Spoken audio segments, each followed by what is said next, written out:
আমার যে সকল বন্ধুরা স্কুলে পড়ছেন, কলেজে পড়ছেন, ইউনিভার্সিটিতে পড়ছেন, আপনি হয়তো ভাবতে পারেন মনে হয় ইসলামী ছাত্র আন্দোলন বাংলাদেশের প্রত্যেক নেতাকর্মী মনে হয় মাদ্রাসা অধ্যয়ন করে। না বন্ধু, আপনার ধারণা ভুল।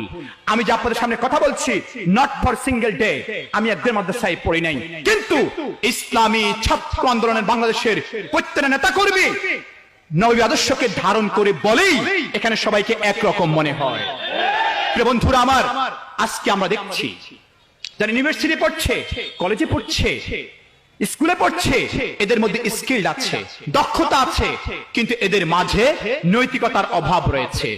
31 বছর পথ চলায় ইসলামী ছাত্র আন্দোলন বাংলাদেশ একজন নয়, দুইজন নয়, হাজার হাজার ইউনিভার্সিটি কলেজে পড়ুয়া ছাত্রকে আমরা আল্লাহ ভীরুতা দিয়ে আমরা তাদেরকে আল্লাহ ভীরু নেতা হিসেবে তৈরি করতে সক্ষম হয়েছি। যারা রাতের অন্ধকারে জায়নামাজে বসে তাহাজ্জুদ পড়ে, বাবার জন্য কান্না করে, মায়ের জন্য কান্না করে, দেশের জন্য কান্না করে, যারা আল্লাহর কাছে দোয়া করে, হে আল্লাহ, আমি যে চরিত্র নিয়ে ইউনিভার্সিটিতে প্রবেশ করেছি, আমি যেন এই ইউনিভার্সিটিতে আমি যেন নবী ইউসুফের চরিত্র নিয়ে আবার বের হয়ে যেতে পারি, এই দোয়া ইউনিভার্সিটি পড়ুয়া হাজার হাজার ছাত্রদের বন্ধু আজকে জানাজা বসে করছে।